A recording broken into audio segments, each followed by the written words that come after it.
Om Namo Bhagavate Vasudevaya. I'll just read the prose then. Ataha Vavat Tava Mahi Mamrita Rasa Samudra Viprusha Sakrit Avalidhaya Swamanasi Nishyandamanavarta Sukhena Vishmarita Drishta Sutra Vishaya Sukha Leshabhasaha Parama Bhagavata Ekantino Bhagavati Sarvabhuta Priya Suhrdi Sarvatmani Nitaram Nirantaram Nirvrita Manasaha Katam Uha Va Ete Madhu Matena Punaha Swartha Kushalahi Atma Priya Suhrudaha Sadavaha Tvat Charanabujanu Sevam Vrishjanti Na Yatra Punar Ayam Samsara Paryavartaha. Translation purport by His Divine Grace Abhaya Charanarvinda Bhaktivedanta Swami Srila Prabhupada. Translation. Therefore, O killer of Madhu demon, incessant transcendental bliss flows in the minds of those who have even once tasted but a drop of the nectar from the ocean of your glories. Such exalted devotees forget the tiny reflection of so-called material happiness produced from the material senses of sight and sound. Free from all desires, such devotees are the real friends of all living entities. Offering their minds unto you and enjoying transcendental bliss, they are expert in achieving the real goal of life. O Lord, you are the sound and dear friend, you are the soul and dear friend of such devotees who never need return to this material world. How could they give up engagement in your devotional service? Purport. Although non-devotees, because of their meager knowledge and speculative habits, cannot understand the real nature of the Lord, a devotee who has once tasted the nectar from the Lord's lotus feet can realize what transcendental pleasure there is in the Lord's devotional service. A devotee knows that simply by rendering service to the Lord, he serves everyone. Therefore, devotees are real friends of all living entities. Only a pure devotee can preach the glories of the Lord for the benefit of all conditioned souls. So this is more in a prose form, the prayers. So the prayers to the Supreme Lord are chanted in different ways. Different chandas, different meters. Famous one is Gayatri Chanta. How the Gayatri mantra is composed. But it can also be in prose. There is no meter here. These prayers by the demigods, they are in prose form. So like in the previous verse, also we saw very intricate chosen words are used by Vyasadeva to show how these demigods are praying to the Supreme Lord. So he who is manifest everywhere, who is he? Because the Mayavadis can't understand how can a person be spread everywhere. Because they go by the limitations of their own body. How can I be everywhere? I can be here in Bangalore or I can be in Vrindavan in the meeting. You can't do two things. Right? Or you can have your virtual meetings, but still you can't do two things at the same time. The modern world has created a place where without any difficulty of limitations of space, you can be in different places, but one at a time. You cannot be in all the places. So how can this one person be spread? the intrinsic principle holding this whole material world, cause of all causes. So it's very easy to understand, oh, he's impersonal, energy. Of course, in India, after the British time, when the Indians started learning English and became literary very, very proficient, they thought Nirakara is the best way to explain that we are not so bad to the Westerners. We also have a philosophy, very difficult philosophy. Because personal philosophy is very easy. Well, easy. Externally appears easy, internally very difficult. So externally it's very easy, so Westerners will not accept it. Educated, rationally so-called educated people of the modern world will not accept it. So with the beginning of Arya Samaj and these educated, English-educated Indians, they all accepted Nirakara. Because you could talk in a way which nobody can understand. But Sarvam Kalvidam Brahman. How do you explain Sarvam Kalvidam Brahman? Everything is Brahman. So they come up with this example of air, the Gatha, right? The philosophy of Gatha.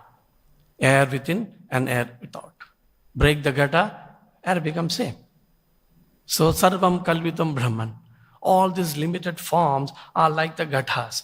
Break the form, there is no difference. So we are that. And there is also Brahma Sutra, Soham, I am that. So they use all these things to explain that you are that. What is nothing, which is everywhere. So very easy to explain in a modern, rational way. But here Bhagavatam, that is why many times Mayavadis don't touch Bhagavatam. If you touch Bhagavatam, then finished. Then personal forms comes into picture. But they also say, these are all the leelas of that person who has come to attract the minds of very illiterate people so that they can understand the Brahman sometime. There are great stories of great Mayavadis who say, oh, how long will you do deity worship? Didn't you understand you are that? When you are that, why will you worship anything? Because you are everything. So this very dangerous philosophy of Mayavada, Chaitanya Mahaprabhu totally disseminated, totally demolished and wanted us not to be involved in that. But through Bhagavatam, we also understand what is Mayavadism. Bhagavatam explains exactly what is Brahman. So the previous verse is an example how Brahman is explained. With deliberation, one will see the super soul, although manifest in different ways, is actually the basic principle of everything. So this example of, as Brahma Samhita says, the example of the sun and the sun planet and the sun god. That is what very nicely Prabhupada uses, Gaudiya Vaishnavas use to explain these three things. Because Bhagavatam has already said, Brahmeti, Paramatmeti, Bhagavaniti Sabdyate. So how can you say that Bhagavan, who has a Rupa, is not the ultimate form of the Supreme Brahman?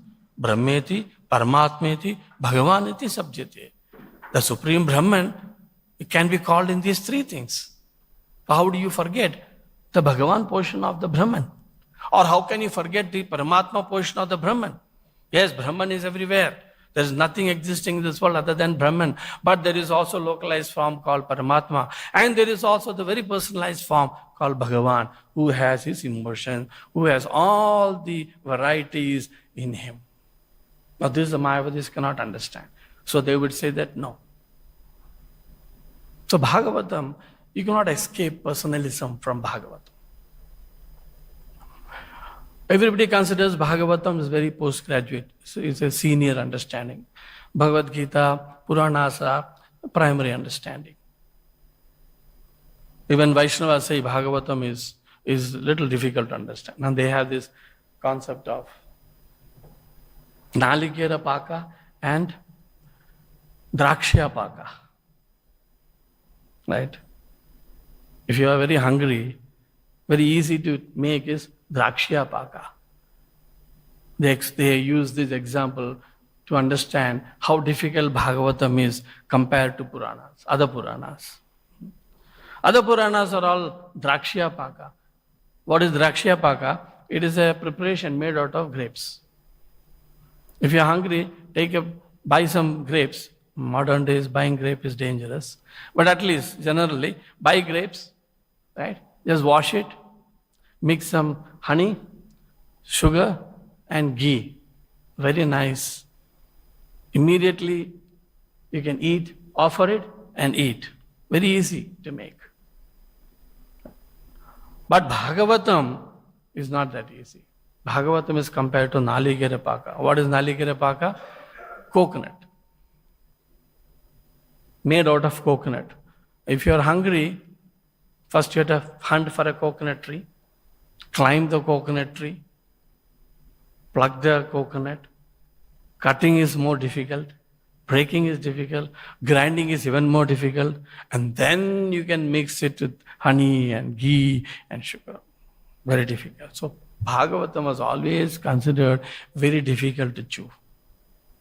So many Mayavadis will give it up, will not talk about it, won't write commentary. They all want to write commentary on Upanishads. Why? Because most of the Upanishads have glorified the impersonal form. Even though there are so many Upanishads, it glorifies the personal form.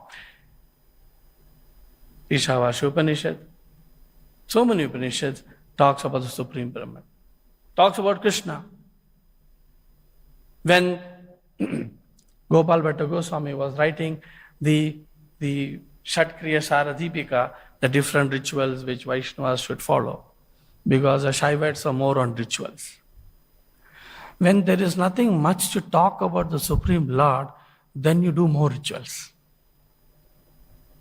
In Vaishnavas, you see rituals are very less. Of course, even though now, to attract the modern crowd, we also do Swaha. We also do so many Alankara, so many festivals. But when you can glorify the Lord, you don't need all these things. When you are absorbed in the holy name of the Lord, you don't need anything. You don't need rituals, you don't need philosophy. But the Mayavadis don't have nama. They don't have the personal form. They don't have concept of prasadam. They don't have the concept of association. They everybody is Narayana. Everybody is Narayana. I am also Narayana. Nobody is Narayana. Very dry philosophy. So they concentrate on rituals. In Vaishnavism, rituals are very less. Chant Hare Krishna, everything is finished. This also Hare Krishna, that also Hare Krishna, anything you take, Hare Krishna. Bere ilva. But actually there's nothing other than Hare Krishna. But they can't understand that. So they have so many rituals. So for Vaishnavas, we also have rituals. So Gopal Bhatta Goswami made these rituals. But he fixed everything based on one Upanishad, Mahanarayana Upanishad. Right?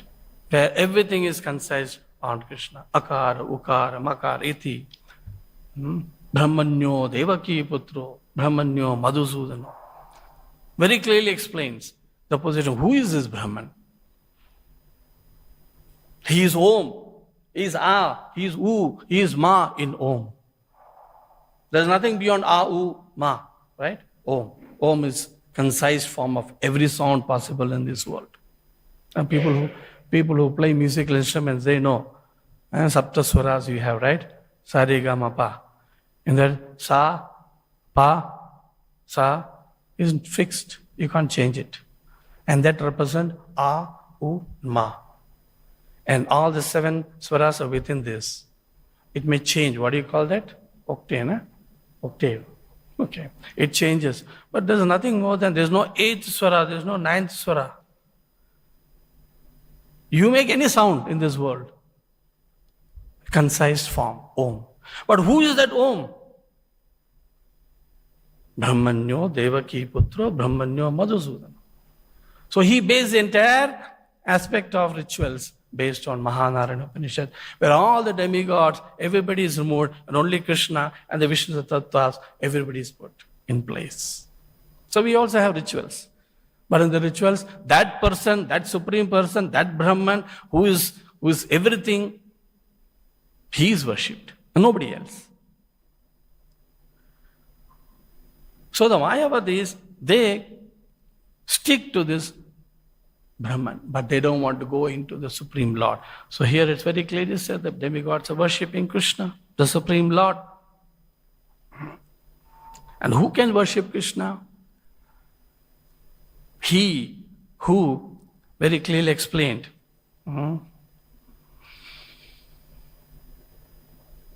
Incessant transcendental bliss flows in the minds of those who have even once tasted but a drop of the nectar from the ocean of your glories. Mayavadis don't accept any leelas of the Lord. So where is the nectar for them to accept? Even if you accept a little bit of nectar from the glories of the Lord, you cannot but accept Krishna as a Supreme Lord. So there is no taste for them because there is no leelas. What is a leela? Some superhuman activities by some people who have realized Brahman, so that you can be attracted to Brahman. Such exalted devotees forget the tiny reflection of the so-called material world. So will Mayavadis be able to cross this material world, or devotees be able to cross the material world? Klesho dekharatas tesham. Bhagavad Gita says, the Mayavadis with so much difficulty have to control their senses, but the devotees will control the senses by totally depending upon their attention on the glories of the Supreme Lord. But giving attention, all our attention to the activities of the Supreme Lord, by glorifying the Supreme Lord, we forget the tiny material happiness. Material happiness is there. You cannot stop material happiness. It is there. The only way you can stop material happiness is if the attention is totally towards the activities of the Supreme Lord. So this material world is produced with this so-called sight and sound. But there is nothing in it. This whole world is absolutely free from any substance.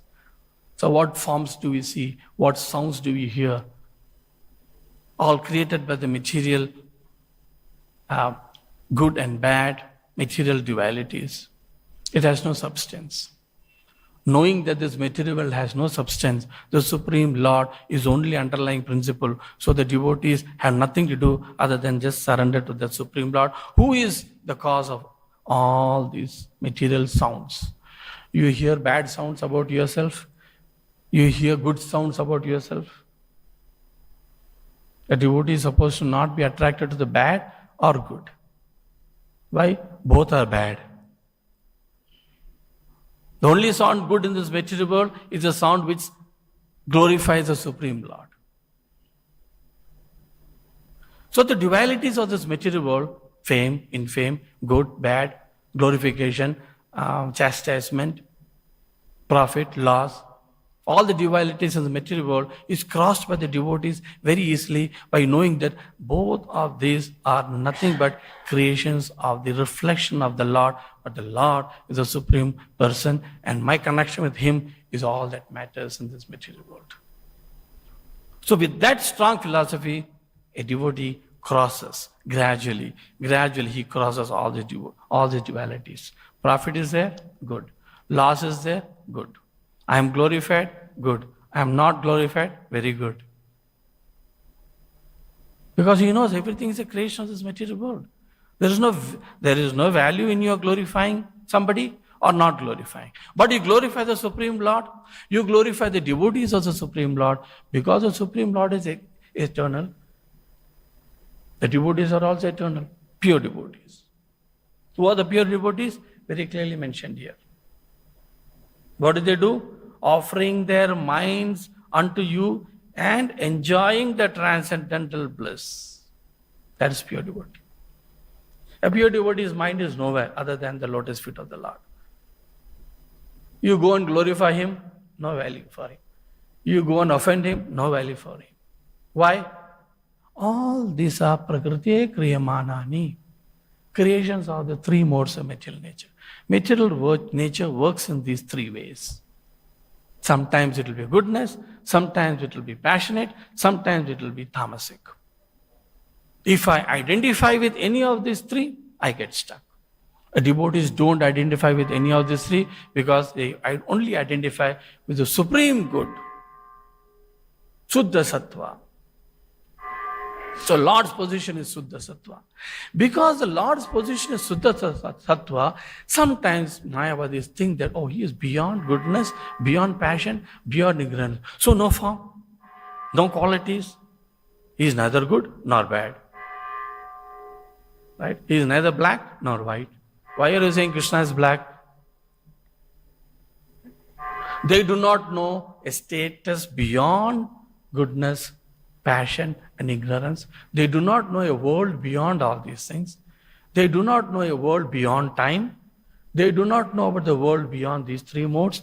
They do not know the world beyond these two dualities.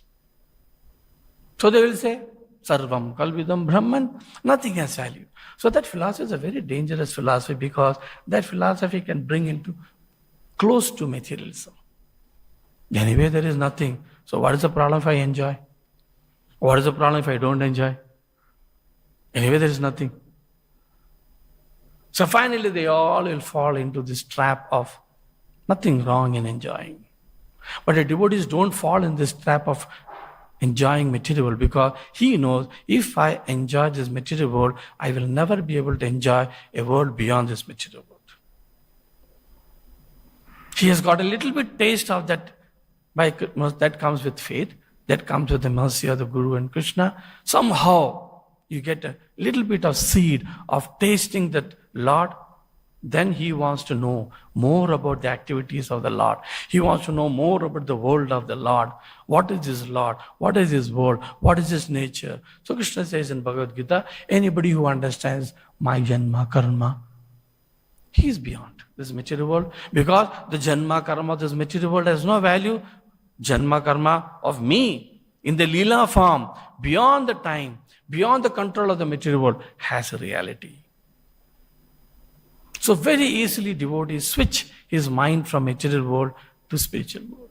Very easily a devotee switches from his troublesome material life. Everybody's material life is troublesome, even devotees sometimes.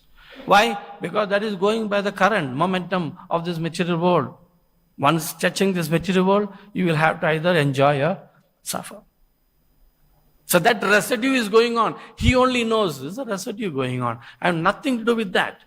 I have to be revolving around the activities of the Supreme Lord. I have to bounce from this material gravity and get into the spiritual gravity. As soon as I get into the spiritual gravity, material gravity will have no value. So naturally, material world is finished for this devotee, even though he is in the material world. So that is the difference between Mayavadi's understanding of Sarvam Kalvidam Brahman and devotees' understanding of Sarvam Kalvidam Brahman. Space, according to scientists until recently, is an empty space. But Bhagavatam has always said there is nothing called as empty space. It's full of energy. This material world is full of energy belonging to him. Sometimes how can so many things come from nothing? There is no nothing. In this material world, everything is totally connected by this energy of the Supreme Lord. And from that, anything can come. So the Lord can come from the womb of Devaki, he can come from a pillar, he can come from nowhere, he can come from the ear, he can come from the nose, he can come from anywhere. Because he is the only spirit all over this. In the womb also he is there, in the air also he is there, in the stone also he is there. So what is so great? You can come from anywhere. A devotee can understand that. Mayavadis cannot understand that. Materialists cannot understand that.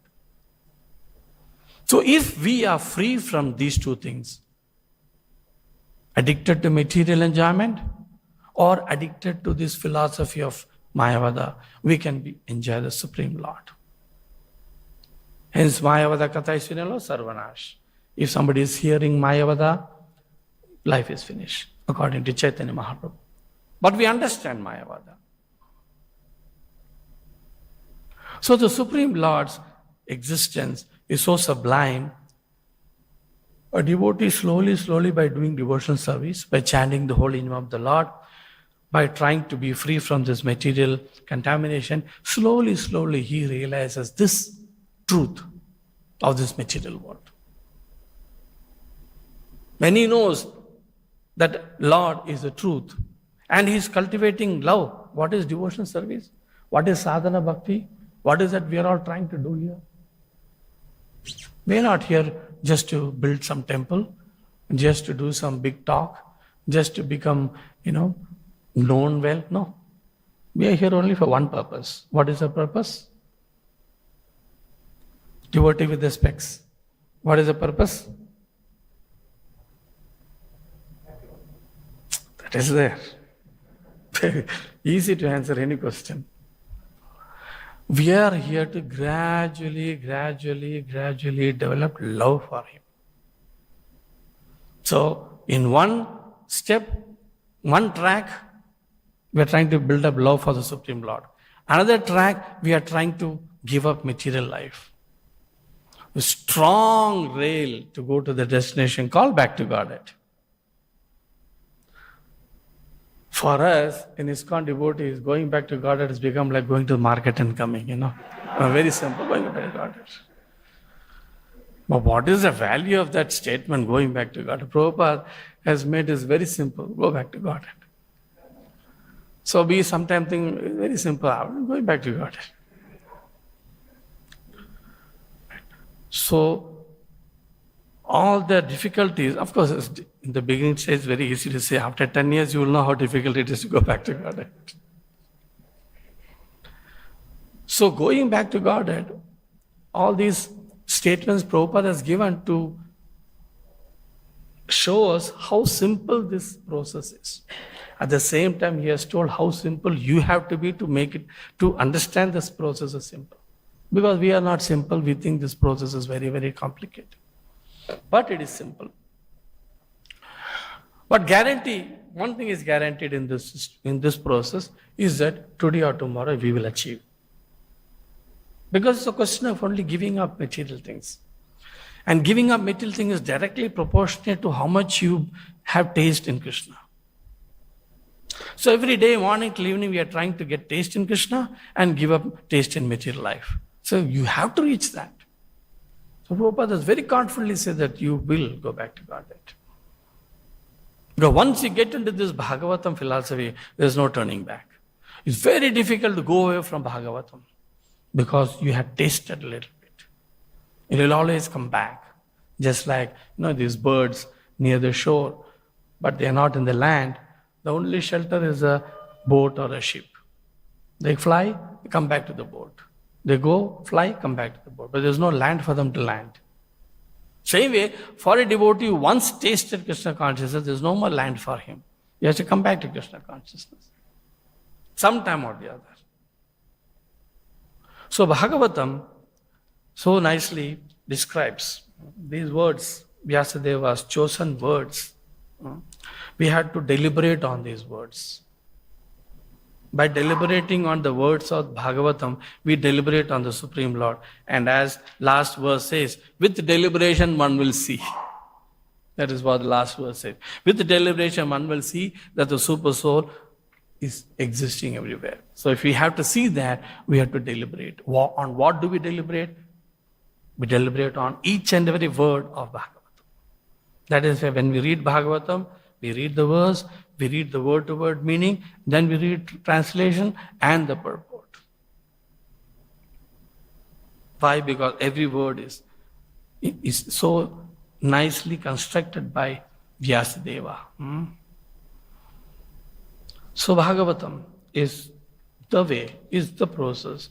Bhagavatam exposes the entire truth. That is why Bhagavatam, by everybody, Mayavadis, demigod worshippers, Saktas, devotees, for everybody, one thing they accept, Bhagavatam is the final. They accept that. And Prabhupada has based, Gaudiya Vaishnavas has based on Bhagavatam. But Chaitanya Mahaprabhu has not written any commentary on Bhagavatam. Right? Has he written any commentary on anything? Before showing the Leela of it as a devotee, when he was showing the Leela of a Pandita, he has written commentary on so many things. Grammars, dry subjects of Sanskrit, everything he has written commentary. Mimamsa. His was the best commentary on Mimamsa. There are two commentaries on Mimamsa. One is Chaitanya Mahaprabhu's and one was Raghunath Bhatta or somebody. Raghunath Shiromani. Both were contemporaries. Everybody was learning the Mimamsa written by Raghunath Shiromani. When one day Chaitanya Mahaprabhu, Nimai Pandit at that time, wrote the commentary on his Mimamsa, his commentary on Mimamsa, Raghunath Shiromani was very sad. Now nobody will learn mine. Yours is so good. I'm very sad. Don't worry. Chaitanya Mahaprabhu, Nimai Pandit took it and threw it in the Ganges. Otherwise, even today, his Mimamsa would have been taught in Sanskrit universities. Such a great Pandit didn't write anything on Bhagavatam. Why? I don't know. Many reasons could be there. One of the probable reasons is that he gave importance to the process. He gave importance to the Harinam process. Chanting the holy name in Harinam. Because by this Harinam, the most powerful in Kali Yuga, if anybody stands every day when devotees are doing Harinam Sankirtan, there is no escape for him from Krishna consciousness. Because that much anarthas and that much bad qualities, and that much taste for material world, it's flying away. So as and when this body is becoming free from material taste, Krishna taste comes in. So Chaitanya Mahaprabhu only gave importance to Harinam Sankirtan because from that one action, taste for Bhagavatam, intelligence to understand Bhagavatam, all will automatically come. Hence Prabhupada gives so much importance. We call it sadhana, but that is the basic principle. Chanting the holy name for oneself and taking part in Sankirtan with others. This with others is a very powerful process, especially in Kali Yuga. Glorifying the Lord together. Hearing the glory, Bhagavatam class, what is this? Nothing but glorifying the Lord together, not alone. Sankirtan is what? Glorifying the Lord together, not alone. Japa you do alone, fixed number of times. But Sankirtana is so powerful that it creates this attraction for the Supreme Lord. So he only did that. With that one thing, everything is understood. By Sankirtan, you understand Bhagavatam. By Sankirtan, you understand the books of the Goswamis. You understand the Sandarbhas written by Jiva Goswami. If you have to understand Bhagavatam, if you escape, if you don't take part in Sankirtan and try to understand Bhagavatam, very difficult. To cultivate taste in Krishna without Sankirtan, very difficult. So somebody thinks only chanting, morning japa and class, philosophy I like. No Sankirtan. Right? Unless he dances in Sankirtan, unless he moves his body. Who is the person who cannot move his body in front of the Lord? Who is the person? A man who is puffed up. A man who thinks who is very proud of himself. A man who thinks he is very learned. A man who thinks he is beyond all these small things. If you want to raise your hands and dance, you have to be humble. Without being humble, you cannot do this. So humility, we learn humility by dancing and chanting in front of the Lord, in front of everybody. It brings in that humility required to get the mercy of the Supreme Lord. And that's the way we understand Brahman. Our way of understanding Brahman is totally different. That is what Chaitanya Mahaprabhu taught us. We understand that Brahman and we catch that Brahman. If we are qualified, right, then we can catch that person who cannot be caught by anything. But he is everywhere. He is spread everywhere. You can keep chanting Kalot, Sarvam Kalvidam Brahman, but you can't catch me. So great sages says, you are loitering, you are crawling in the doorsteps of Yashoda, this Brahman, you are crawling. And these great sages are fighting and with logic and philosophy, try to understand you. They can't catch you. But simple devotees of Vrindavan, they are sitting on your soul, they are sitting on your shoulders. They are playing with you. And you are happily, blissfully giving them bliss and enjoying the bliss. This is Bhagavan. This is the Supreme Brahman. To catch that Supreme Brahman, you don't need philosophy. You need humility to understand him. Hence, Sankirtan is so powerful. Very powerful. Anybody who is escaping Sankirtan will not get Krishna. Because that is why Sankirtan is Yuga Dharma. For Kali Yuga. Easily you can get Krishna. That Krishna who people can't understand. All the 4 yugas, people can't understand him. But we can understand him. So that is the process Chaitanya Mahaprabhu has given. Sankirtana process. Nama, holy name. We'll stop here. Any questions or comments?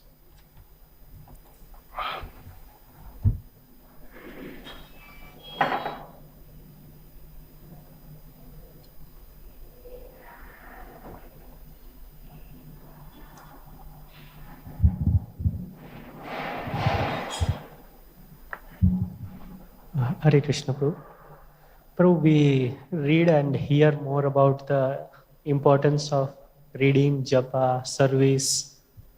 But like as you explained today, the importance of participating in Sankirtan, which brings the humility.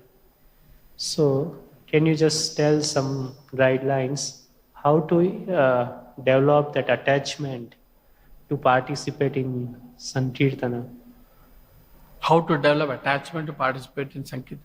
That is why Prabhupada has given us the whole day's daily sadhana. And the daily sadhana, other than sitting and chanting and sitting for Bhagavatam class, our entire sadhana is Sankirtan. So morning, Mangalarti also Sankirtan. Oh, Mangalarti, nobody should dance. Is there anything like that? If you dance in Mangalarti, all asleep will go. Then you can chant properly.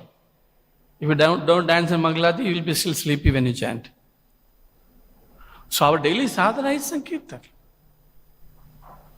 That is how the whole day-to-day program is structured by Prabhupada. Morning Mangalarti, there is a Sankirtan glorifying the Guru and the Supreme Lord, including with everybody in Sankirtan. Then you have japa. Silently you sit and chant for yourself. Nama ruchi, jiver joya. These are 2 things.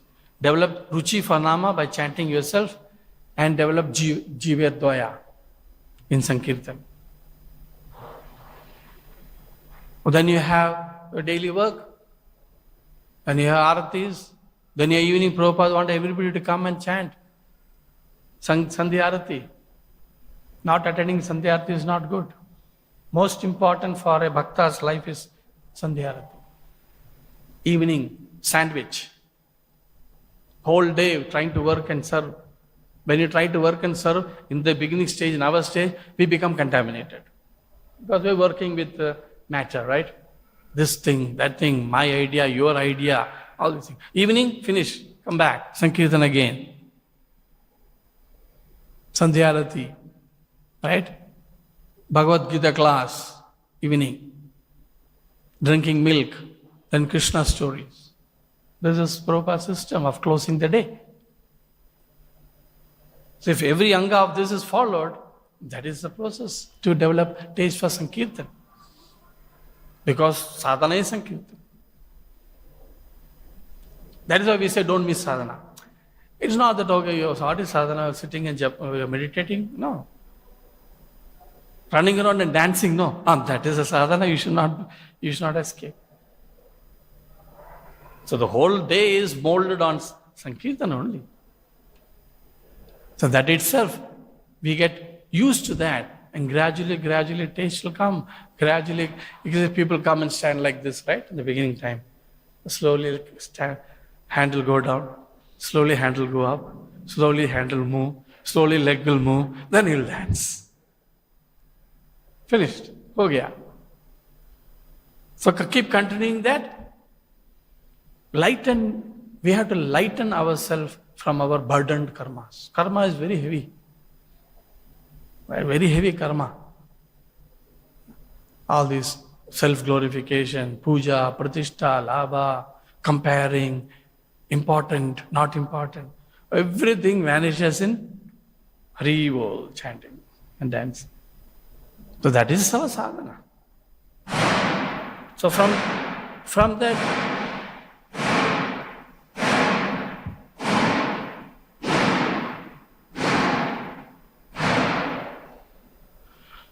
that, everything comes. Anything else? Vrindavan Bhagavatam ki, Srila Prabhupada ki.